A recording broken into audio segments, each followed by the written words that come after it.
whilst I was going through this process of reflecting on things. He saw me in a bit of a state, and he said, "Are you okay? You look a bit down." And I just said to him, just casually, I just said, "Look, I've been thinking recently, is there more to life than what I used to believe?" And his eyes lit up when I said this. And he said, "Do you mean, does God exist?" And I didn't mean, does God exist? But he said, "Do you mean," and I thought, well, I said to him, "Well, not really, but I'm willing to discuss it."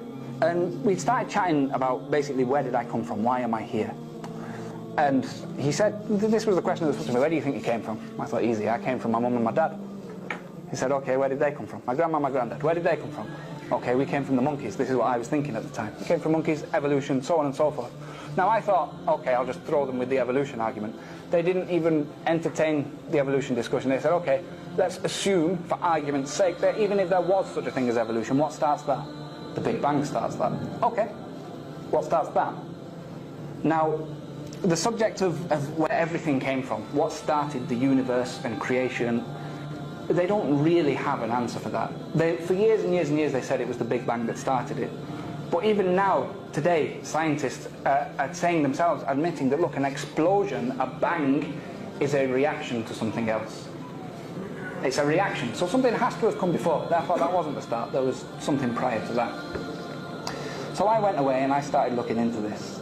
And the principal explanation they use, that they have various ones, and they try to use science to answer it, is that, look, matter collides with antimatter, and you have an explosion, and that's the Big Bang. And because matter is 1 and antimatter is 0, the universe came from nothing, because 1 times 0 is nothing. Now I saw that and I thought, right, look, that's a very clever bit of science. That's really clever, whoever thought of that. But then what struck me is that, look, brothers, if we were to go outside now, we'd be crazy to do it because it's snowing, but if we were to go outside now and say, right, let's have a game of football, would we sit around and say, right, look, the ball goes into the net once, that's 1 goal. It goes into the net twice, that's 2 goals. If you tackle him and break his leg, that's a foul, it's a red card. Offside, none of us really know what that is, but offside, would we start going through the rules and explaining them? No, we wouldn't. Why? Because we already know them. We already know the rules for football. Now, if matter collides with antimatter and then there's a Big Bang and that creates the universe, what that means is that the rules of the universe were in place before the universe existed, which isn't possible. Who wrote the rules? They have to have been decided by something else. So, on that premise, you understand that, look, this can't have been the beginning, there has to be something prior to that. And you can keep going and going and going, that, look, whatever created this thing, created by this thing, created by da, and you just go on and on and on, until you come to a realization that, look, whatever came at the beginning, whatever started it all, by definition, can't have been created by something else. Because if it was, then it wasn't the start. So, the premise that you take that argument on then is that, look, if this thing that came at the beginning wasn't created by anything else, there are only 2 explanations. Number 1, it created itself, which is ridiculous. You can't decide to create yourself if you don't exist.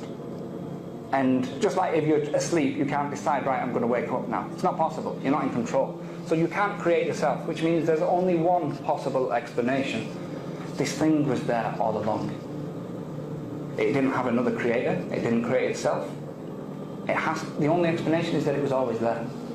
No beginning, no end. So when you realize this, you think, okay, it was there all along. There's a few things you can work out about that.